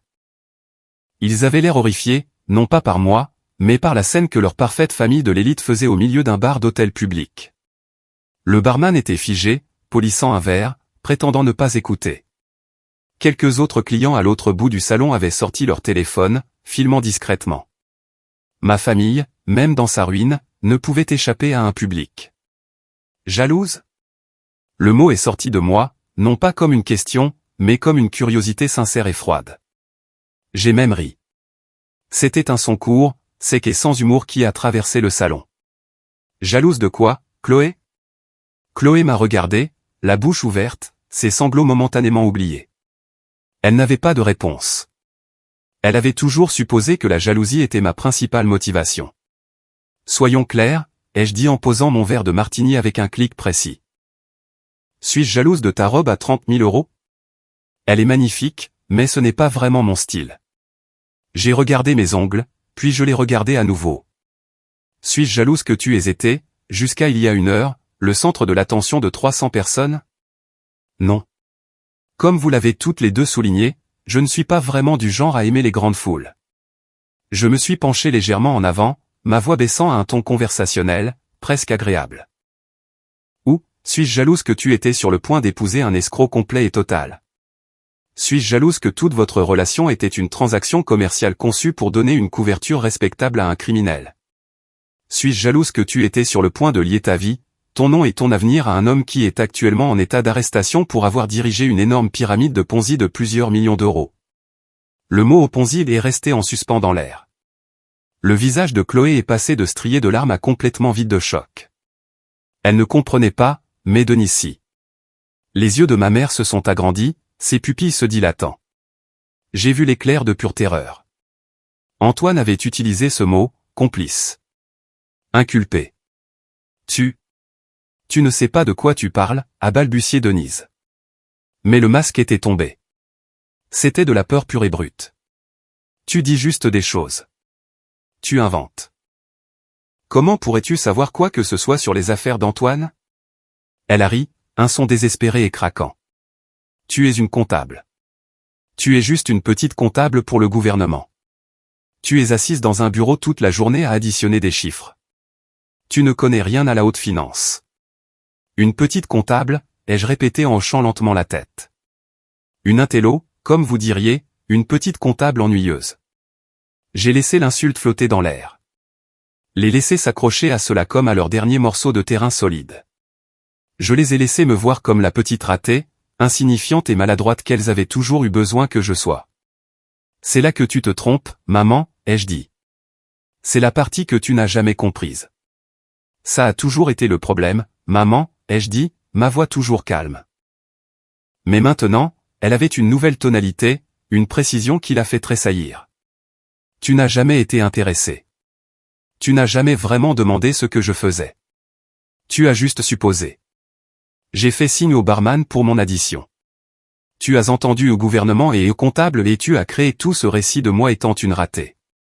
Une petite comptable, comme tu l'as si éloquemment dit. Tu m'as imaginé dans un bureau gris quelque part dans les entrailles de Paris, auditant des notes de frais, ennuyé et seul. Le visage de Denise était un masque de confusion. Mais tu es comptable, tu l'as dit. Je suis comptable, ai-je convenu en sortant ma carte de crédit de ma pochette. Mais il y a différents types de comptables, mère, tout comme il y a différents types de médecins. Chloé voulait être chirurgienne plasticienne, n'est-ce pas? Pour rendre les riches plus beaux. C'est un genre. J'ai signé l'addition, laissant un pourboire généreux. Je me suis levé du tabouret de bar, lissant ma robe. Pour la première fois, je me sentais plus grande qu'elle. Je ne suis pas le genre de comptable qui se contente d'additionner des chiffres. Je suis le genre de comptable qui trouve les chiffres. Des chiffres que des hommes puissants comme Antoine de Courcy essaient très fort de cacher. Une lueur de peur froide et authentique est apparue dans les yeux de Denise. Quoi? De quoi parles-tu? Je suis une experte comptable judiciaire, ai-je déclaré clairement, laissant chaque mot porteur. Je travaille pour le ministère de la Justice. Ma division spécifique? La brigade des crimes en col blanc. Chloé avait l'air vide. Les mots ne signifiaient rien pour elle. Mais Denise savait. Elle savait ce que signifiait le justice et crime en col blanc. Tu mens, a-t-elle murmuré. Est-ce que je mens? Ces 5 dernières années, mon travail, celui que vous appeliez ennuyeux et pathétique, a été de traquer, de tracer et de monter des dossiers contre des hommes. Exactement comme Antoine de Courcy. Des hommes qui construisent des empires sur de l'argent volé. Des hommes qui dirigent des schémas de fraude élaborés. Des hommes qui se croient trop intelligents, trop riches et trop bien connectés pour se faire prendre. J'ai regardé Chloé. Je n'additionne pas seulement des chiffres, Chloé. Je les suis. Je les suis jusqu'aux comptes offshore, aux sociétés écrans factices, et à toutes les personnes qu'ils soudoient. Des gens comme maman. Denise et Chloé sont restés là, complètement figés. Le sang avait quitté leur visage. Toute la couleur, toute la vie, toute la colère juste était partie, remplacée par une compréhension creuse et écœurante. La musique du salon, un piano jazz doux, semblait soudain incroyablement forte dans le silence qui était tombé entre nous. La main de Chloé agrippait toujours la chaise de bar, mais elle semblait sur le point de s'effondrer. La bouche de Denise était ouverte, bougeant légèrement, mais aucun son n'en sortait. Elle essayait de former un mot, non doux ou menteuse, mais son cerveau s'était déconnecté de sa bouche. Toutes ces années, elle m'avait vue comme une ratée silencieuse, maladroite et inoffensive, une petite comptable. Et maintenant, cette ratée se tenait devant elle, tenant un martini et expliquant calmement qu'elle était l'architecte de leur ruine complète et totale. J'ai regardé le visage terrifié de ma mère. J'ai regardé l'expression vide et brisée de ma sœur. J'ai levé mon verre comme pour un toast silencieux. Puis j'ai porté le coup de grâce final. Et au fait, ai-je dit, ma voix aussi calme que si je parlais de la météo. Je n'ai pas seulement été assigné à cette affaire. C'est moi qui l'ai ouverte. J'ai personnellement suivi l'enquête sur Antoine de Courcy pendant les 18 derniers mois. J'ai pris une dernière gorgée. Le cadeau de mariage avait été livré. 18 mois, a murmuré Chloé. Les mots sont sortis étouffés, incrédules. Tu l'as surveillé pendant 18 mois et tu n'as rien dit. Dire quoi, Chloé, ai-je demandé, ma voix sincèrement curieuse. Que aurais-je dit? Salut sœurette, juste pour info. Je pense que ton nouveau petit ami millionnaire est un énorme escroc. Quand te l'aurais-je dit? Au dîner de Noël où maman n'arrêtait pas de parler du bracelet en diamant qu'il lui avait acheté? Ou au brunch de Pâques où tu as exhibé ta bague de fiançailles? J'ai secoué la tête, repoussant le verre de martini vide. Vous n'auriez pas écouté. Vous ne vouliez pas savoir. Vous étiez tellement aveuglé par l'argent, par le statut, par l'idée d'Antoine de Courcy. Vous n'avez jamais pris la peine de vous demander si tout cela était réel. C'est un mensonge, a sifflé Denise, sa voix retrouvant sa force. Antoine était un homme d'affaires prospère et respecté. Non, ai-je contré, ma voix vive et précise, la voix que j'utilisais lors d'un contre-interrogatoire d'un témoin hostile. Il ne l'était pas. C'était une rumeur, un homme sans histoire vérifiable. C'est ce qui a d'abord attiré mon attention. Ce n'était même pas son argent.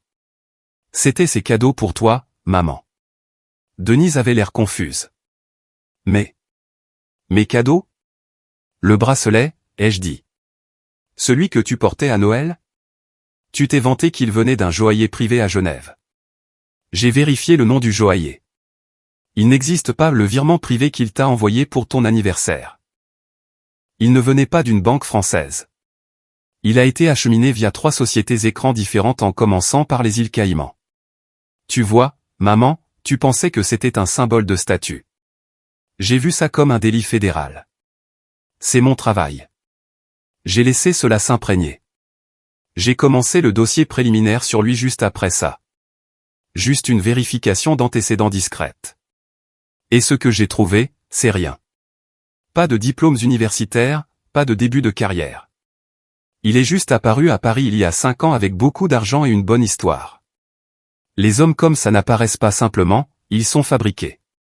J'ai tourné mon regard vers ma sœur qui écoutait avec une horreur grandissante. Il ne te voulait pas, Chloé. Il voulait notre nom.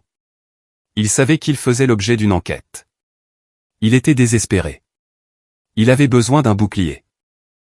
Et quel meilleur bouclier que d'épouser un membre de la famille Lefebvre, l'une des vieilles familles bourgeoises de Paris, avec un père connu pour sa réputation dans la communauté. Il ne t'épousait pas. Il achetait votre réputation pour cacher ses crimes. Et cela nous ramène à la vraie question, n'est-ce pas? Ai-je demandé, ma voix baissant encore plus. J'ai regardé Chloé, puis ma mère. Pourquoi avez-vous vraiment essayé si fort de me tenir à l'écart de ce mariage? Chloé a juste regardé, son esprit clairement incapable de suivre. Je t'ai dit que je ne voulais pas que tu te sentes mal à l'aise. J'ai terminé pour elle. Maladroite. Tu ne voulais pas que je me renferme. C'était l'excuse, n'est-ce pas? Le mensonge sur lequel vous vous étiez mis d'accord. J'ai secoué la tête. Un petit geste de pitié. Non, ce n'est pas ça. Vous ne vous êtes jamais soucié de mon confort auparavant. Vous avez exhibé ma maladresse lors des événements familiaux pendant 20 ans. Vous aimiez ça. Ça vous faisait vous sentir supérieur. Alors, qu'est-ce qui a changé? Je me suis penché. Pourquoi cette fois? Pourquoi était-ce si important, si critique que je ne sois nulle part près de cet événement? J'ai regardé ma mère, qui tremblait maintenant, le visage d'une blancheur de craie. Je vais vous dire pourquoi.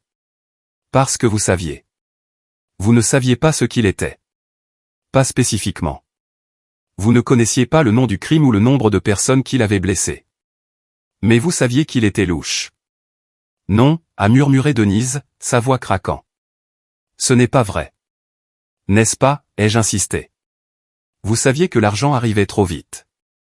Vous saviez que les cadeaux étaient trop chers. Vous saviez que ces histoires ne tenaient pas la route. Vous saviez que le cadeau de 500 000 € sur votre compte offshore n'était pas normal. Vous saviez que c'était de l'argent sale. Vous vous en fichiez tant que cela achetait à Chloé ce spectacle. J'ai laissé l'accusation flotter dans l'air. Et c'est pourquoi vous ne pouviez pas m'avoir ici. Pas parce que je suis maladroite, mais parce que je suis la petite comptable ennuyeuse, la seule personne de cette famille qui regarde vraiment les chiffres. La seule qui aurait pu voir Antoine pour ce qu'il était. Vous n'aviez pas peur que je sois mal à l'aise. Vous étiez terrifié que je remarque. Je me suis souvenu de mes 22 ans, de retour de l'université. L'entreprise de mon père avait des difficultés. J'avais regardé les comptes de la maison pour ma mère, juste pour aider, et j'avais trouvé des milliers d'euros de dépenses non documentées qu'elle lui cachait. Quand je le lui avais fait remarquer, elle m'avait giflé et m'avait dit de ne plus jamais regarder ses finances privées. Elle savait exactement ce que j'étais capable de voir. Vous n'essayez pas de me protéger, ai-je dit à Chloé. Vous essayez de le protéger, lui et maman. Elle essayait de protéger sa commission d'1 demi-million d'euros. Chloé a finalement craqué. Le poids des mensonges, de l'arrestation, et maintenant de cette révélation était trop lourd. Il m'a dit que c'était juste un problème fiscal, a-t-elle gémi, ses mains couvrant son visage, tout son corps tremblant. Un désaccord avec le fisc. Il a dit que c'était normal pour les hommes de son niveau. Il a dit qu'il s'en occuperait. Il me l'a promis. Il te l'a promis, ai-je répété, ma voix dépourvue de sympathie. Et tu l'as cru parce que tu voulais le croire. Tu voulais tellement la robe à 30 000 € et les relations au niveau du Sénat que tu as décidé de ne pas y regarder de plus près.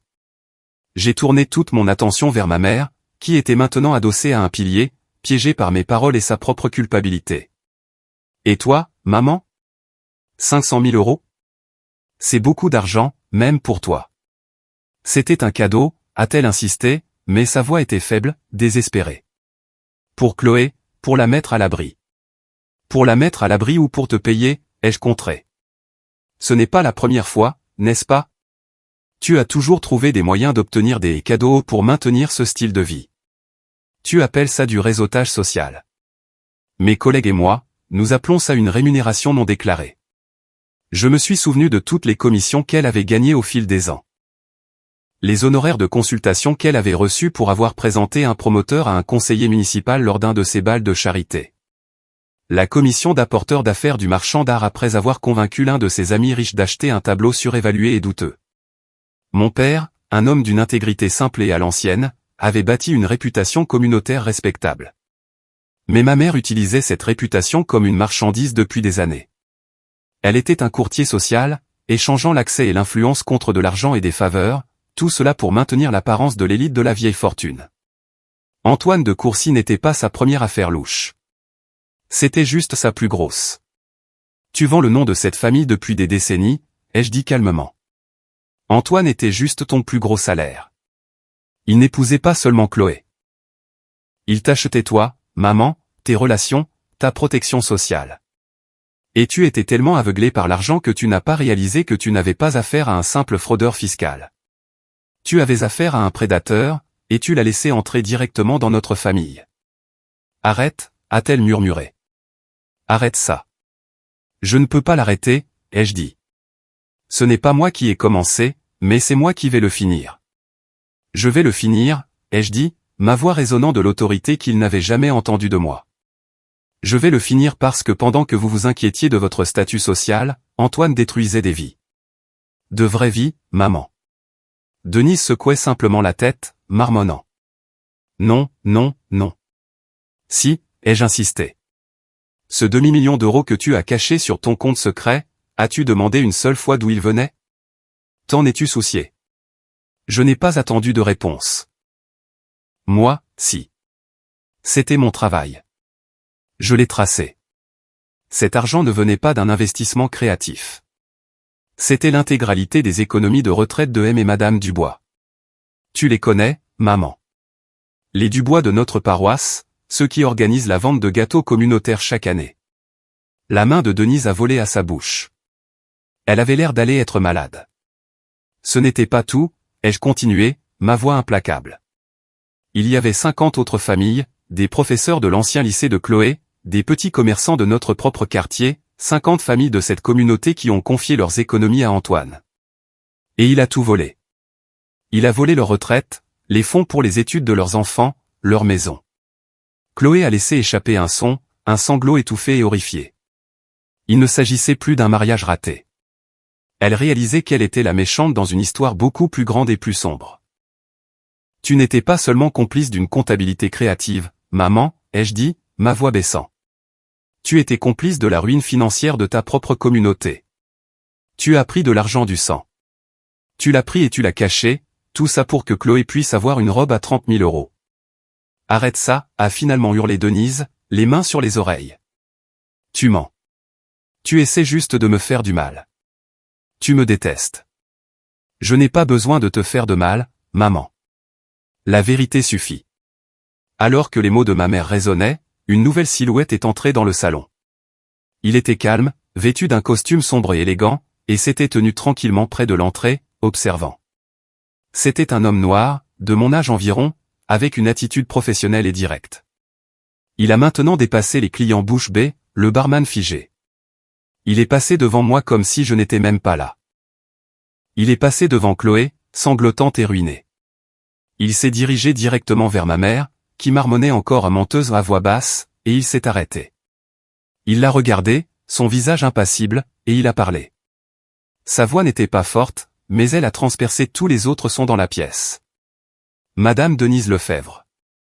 C'était mon collègue Jamal, le chef de la brigade, et il était en service. Denise s'est figée, ses mains toujours agitées à sa gorge. Je ne comprends pas, a-t-elle balbutié, ses yeux passant de Jamal à moi. Le visage de Jamal était impassible. Il ne m'a pas regardé. Toute son attention était portée sur ma mère. Madame Denise Lefebvre, nous avons plusieurs questions à vous poser concernant des virements totalisant 500 000 €, provenant de comptes associés à De Courcy Capital. Il a fait un petit pas de plus. Nous avons également des questions sur un compte offshore non déclaré aux îles Caïmans. Nous avons besoin que vous veniez avec nous pour répondre à quelques questions concernant la réception en connaissance de cause du produit d'une entreprise criminelle. La terminologie juridique officielle l'a frappé plus durement que n'importe lequel des cris d'Antoine. Ce n'était plus une dispute familiale. C'était un crime fédéral. Non, a murmuré Denise. Ses yeux, écarquillés de pure terreur, se sont finalement tournés vers moi. La haine avait disparu, remplacée par une panique désespérée et suppliante. Marion. A-t-elle haleté, sa voix craquant. Marion, s'il te plaît, fais quelque chose. Dis-leur. Dis-leur que c'est une erreur. Dis-leur que c'était un cadeau. Elle s'est jetée en avant, ses mains manucurées agrippant mon bras. Sa prise était comme une griffe. Marion, tu dois m'aider. Dis-leur que tu es du gouvernement. Tu travailles pour eux. Tu peux arranger ça. Dis-leur que je ne savais pas c'était le moment. La femme qui, 1 heure auparavant, m'avait regardé avec un tel mépris, qui m'avait appelé une étrangère et un embarras, s'accrochait maintenant à moi. Elle suppliait la petite comptable ennuyeuse de la sauver. Marion, s'il te plaît, a-t-elle sangloté, son visage s'effondrant. Je suis ta mère. Tu ne peux pas les laisser faire ça. Nous sommes une famille. Tu dois leur dire que nous sommes une famille. J'ai baissé les yeux sur ses mains sur mon bras. Je n'ai rien ressenti, ni pitié, ni colère, juste un vide immense et froid. J'ai très délibérément décroché ses doigts de ma manche. Un par un. J'ai reculé, mettant une petite distance nette entre nous. J'ai regardé directement dans ses yeux terrifiés et remplis de larmes, les yeux de la femme qui m'avait appelé une étrangère. Tu as raison, Denise, ai-je dit, ma voix calme, mais elle a porté à travers le bar mort et silencieux. La famille est très importante. Son visage s'est inondé d'un espoir pathétique et désespéré. Oui. Oui. Tu vois. Je lui ai adressé un petit sourire froid. Mais tu me l'as dit toi-même. Les étrangers ne sont pas autorisés. Son espoir s'est figé, son visage s'affaissant de confusion. J'ai soutenu son regard. Et je ne te connais pas, j'ai prononcé ces mots, et leur son est resté en suspens dans le bar silencieux. Jamal, mon collègue, a fait un léger signe de tête, presque imperceptible. Il a gentiment pris le bras de ma mère. Madame Lefebvre, vous devez venir avec nous. Denise n'a pas résisté. Elle était complètement brisée. Toute la combativité, tout le feu, toute l'arrogance qui avait défini sa vie entière avait disparu. Elle ressemblait à une vieille femme fragile. Sa robe émeraude semblait soudain un costume bon marché. Elle a laissé Jamal et l'autre agent la conduire hors du salon. Elle n'a pas regardé en arrière. Chloé était toujours par terre, recroquevillée près du tabouret de bar, sanglotant. Pas les sanglots bruyants et théâtraux de la salle de bal, mais les sanglots silencieux et déchirants de quelqu'un dont le monde entier vient de cesser d'exister. Tante Viviane et oncle Gérard se tenaient là, pâles et tremblants, me regardant comme si j'étais un monstre. J'ai ramassé ma pochette sur le bar, mes mains parfaitement stables. Barman, ai-je dit, ma voix tranchant le silence. Pourrais-je régler ma note, s'il vous plaît? Le barman, qui était resté figé sur place, a tâtonné avec le terminal. Oui, madame, bien sûr. J'ai signé le reçu, suis passé devant ma sœur en pleurs, devant mes parents horrifiés, et je suis sorti du bar de l'Onyx. Je ne suis pas retourné aux Pentouzes. Je suis sorti de l'hôtel Four Seasons dans l'air frais de la nuit parisienne, j'ai hélé un taxi et je suis allé directement à l'aéroport. Mon travail ici était terminé. Au moment où j'ai atterri à Paris le lendemain matin, l'histoire avait explosé. Ce n'était pas seulement dans les nouvelles locales. C'était national. Arrestation le jour du mariage à Paris. Le fondateur de Courcy Capital accusé d'une énorme pyramide de Ponzi. Les images étaient partout. Les extraits d'Antoine emmené-menotté juxtaposés au décor opulent du mariage. Les vidéos tremblantes de Chloé criant et s'effondrant. Le direct de la blogueuse mondaine était devenu la source principale pour tous les grands médias. Mais ce n'était pas le titre qui comptait vraiment. À midi, Le Figaro avait sorti la véritable histoire, celle qui reliait tout. Le titre disait « La connexion de la famille Lefebvre, la sœur de la mariée, une experte comptable judiciaire du ministère de la Justice, était l'enquêtrice principale. L'article était un chef-d'œuvre d'investigation journalistique. Il détaillait comment moi, Marion Lefebvre, la fille discrète, la comptable, avait ouvert le dossier sur Antoine de Courcy 18 mois auparavant. Il détaillait comment j'avais méticuleusement monté le dossier contre lui, tout pendant que ma famille planifiait le mariage de l'année. Le récit était dévastateur. Le nom Lefebvre, autrefois un pilier de la vieille bourgeoisie parisienne, un nom synonyme d'intégrité et de richesse générationnelle, était maintenant inextricablement lié à la fraude, à la cupidité et à une pyramide de Ponzi qui avait dépouillé leurs propres voisins. Mon père, un homme qui avait passé sa vie dans des conseils communautaires et des collectes de fonds caritatives, était ruiné par association. Sa femme avait été arrêtée pour blanchiment d'argent. Sa fille prodige avait été exposée comme une arriviste prête à épouser un criminel. La réputation de la famille Lefebvre n'était pas seulement ternie, elle était incinérée. Plusieurs mois passèrent. La frénésie médiatique s'était calmée, remplacée par le lent et méthodique broyage du système judiciaire. Les pages mondaines de Paris, après s'être régalées du scandale, étaient passées à des ragots plus récents et moins dévastateurs. Mais pour les principaux acteurs, les conséquences ne faisaient que commencer. Pour Antoine de Courcy, la fin a été rapide. Le dossier que j'avais passé 18 mois à construire était en béton. Les preuves étaient accablantes, une piste de miettes numériques et financières qui menait directement à lui sans aucune issue de secours. Face à une montagne de preuves irréfutables, les faux comptes, les virements, les témoignages des victimes, son équipe juridique lui a conseillé de plaider coupable, mais cela n'avait que peu d'importance. Il a été reconnu coupable de multiples chefs d'accusation de fraude électronique, de fraude sur les valeurs mobilières et de blanchiment d'argent. Il risquait jusqu'à 30 ans de prison ferme. Sa vie de financier charismatique et flamboyant était terminée, remplacée par la dure réalité d'une cellule en béton. Ma mère, Denise, ne s'en est pas beaucoup mieux sortie.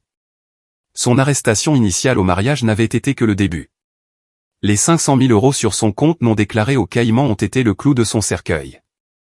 C'était le lien irréfutable qui l'a fait passer de victime potentielle à complice en connaissance de cause.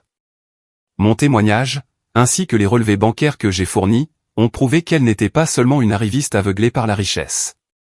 Elle était une participante rémunérée, un courtier qui avait accepté des honoraires massifs pour aider un criminel à obtenir une couverture sociale. Elle a été inculpée par un grand jury pour complot en vue de commettre une fraude électronique et du blanchiment d'argent. Le gouvernement a gelé tous les actifs liés à son nom.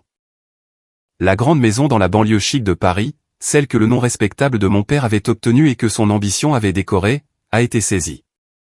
Les voitures de luxe, la garde-robe de créateurs, la collection d'art, tout a été étiqueté comme produit ou acheté avec des fonds criminels.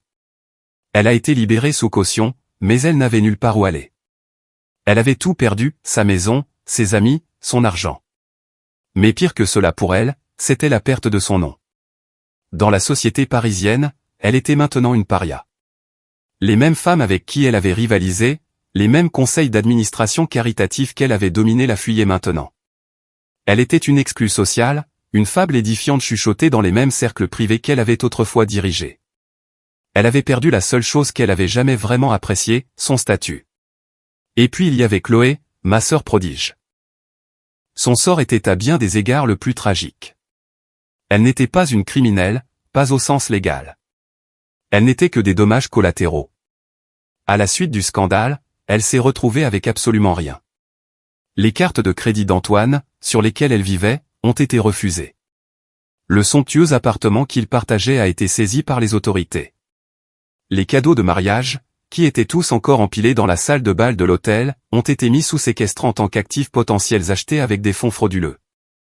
Il ne lui restait que ses effets personnels et son nom, un nom désormais synonyme du plus grand scandale que la société parisienne ait jamais connu. Elle est devenue une paria du jour au lendemain. Les mêmes amis qui s'étaient disputés pour être ses demoiselles d'honneur traversaient maintenant la rue pour l'éviter. Les blogueurs mondains qui avaient autrefois loué son style écrivaient maintenant des articles cinglants sur elle, la dépeignant soit comme une idiote naïve, soit comme une participante consentante. Elle a été désinvitée de tous les conseils caritatifs, de tous les comités, de tous les événements sociaux auxquels elle avait jamais assisté. Elle était radioactive, sans argent et sans relations. Sa vie parfaite s'est évaporée. J'ai appris par tante Viviane, lors d'un rare appel téléphonique plein de ragots, que Chloé avait été vue dans un dépôt-vente de luxe, vendant un par un ses sacs à main et ses chaussures de créateur. La robe de mariée à 30 000 €, qu'elle n'avait même jamais eu l'occasion de porter à une réception, aurait été vendue pour une fraction de son coût juste pour payer la caution d'un nouvel appartement. Elle a dû quitter l'appartement saisi pour un minuscule 2 pièces dans un quartier de la ville qu'elle aurait autrefois qualifié d'indésirable. Pas de portier, pas de piscine, pas de statue. Je l'imaginais là, seule, entourée des derniers vestiges de son ancienne vie, et j'ai ressenti une petite et étrange pointe de pitié. Mais le pire pour elle, j'imaginais, c'était la prise de conscience, le moment où cela a dû vraiment la frapper. Elle n'était pas la partenaire bien-aimée d'Antoine. Elle était sa couverture. Elle n'était pas la création prisée de notre mère. Elle était sa principale marchandise. Elle avait passé toute sa vie à être la fille parfaite, pour finalement réaliser qu'elle n'était qu'un pion dans l'entreprise criminelle d'Antoine et une monnaie d'échange dans la montée sociale désespérée et avide de notre mère. Elle avait été vendue, et elle n'en connaissait même pas le prix. Je suis retourné à mon bureau au ministère de la Justice à Paris.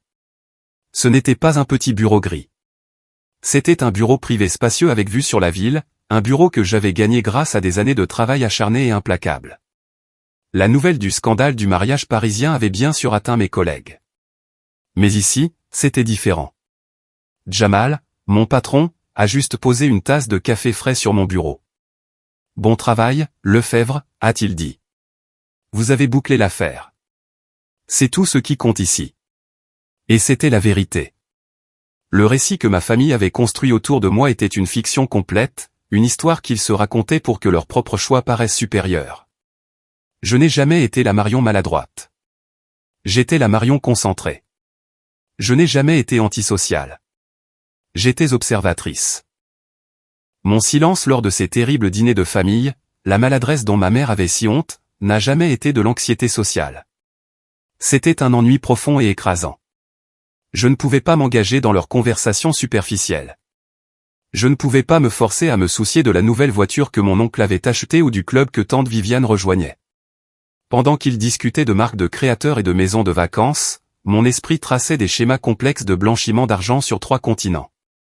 Pendant qu'ils jugeaient mon travail ennuyeux au gouvernement, je préparais des dossiers qui mettraient en prison des hommes bien plus riches et plus puissants qu'eux.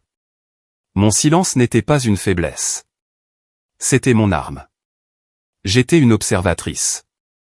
Je les regardais.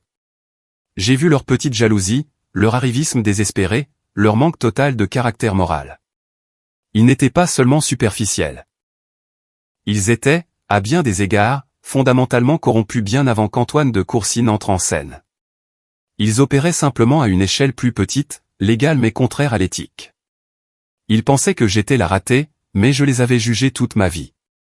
Je me suis assise à mon bureau, regardant le dossier de Courcy Capital, maintenant estampillé en rouge, classé. C'était ma plus grosse affaire à ce jour, et elle était terminée.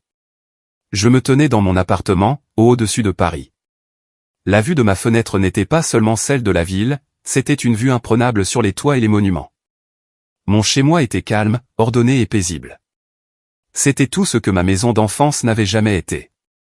La lettre fine et fragile de la prison de Fresnes semblait déplacée dans ma main. Je l'ai ouverte. L'écriture était désordonnée, précipitée et tachée de ce qui ressemblait à des marques de larmes. « Marion, commençait-elle. Je sais que tu as toutes les raisons de me haïr pour toujours. Je sais que je le mérite. J'ai été une idiote. J'étais tellement aveuglé par ce que maman voulait, par ce qu'Antoine promettait. Je n'ai jamais pris le temps de voir ce qui était réel. Je le vois maintenant. Je vois comment je t'ai traité. J'étais jalouse, Marion. J'ai toujours été si jalouse que tu sois intelligente, que tu sois réelle, et que tu ne semblais pas te soucier de ce que les autres pensaient de toi. Je me suis arrêté, relisant cette ligne. Jalouse de moi. L'ironie était amère. Je vais payer pour ce que j'ai fait, continuait la lettre. Mais maman, elle n'est pas comme nous. Elle s'effondre ici. Elle ne survivra pas. Ils vont faire d'elle un exemple à cause de ce qu'Antoine a fait. Tu es la seule à avoir du pouvoir. S'il te plaît, Marion. Je ne demande pas pour moi. Mais s'il te plaît, peux-tu l'aider? Peux-tu la faire sortir? Elle est toujours notre mère. Notre mère. J'ai plié la lettre. Elle essayait toujours de me ramener, essayant toujours d'utiliser le mot famille comme un levier. J'ai regardé la lettre, l'appel désespéré de Chloé pour sauver la femme même qui avait orchestré notre ruine mutuelle. J'ai pris mon téléphone, mon pouce planant sur le contact de Jamal. J'aurais pu lui transférer la lettre, en ajoutant une note. Preuve de complot. On dirait que la relation mère-fille se dégrade. Pourrait être utile à l'accusation. Mais je ne l'ai pas fait. J'ai passé son nom. Je suis allé dans mes contacts professionnels et j'ai trouvé le nom du meilleur avocat pénaliste de Paris, un homme que je connaissais d'une affaire précédente sans rapport. Un requin. J'ai composé le numéro. Il a décroché à la deuxième sonnerie. David, ai-je dit, ma voix purement professionnelle. C'est Marion Lefebvre.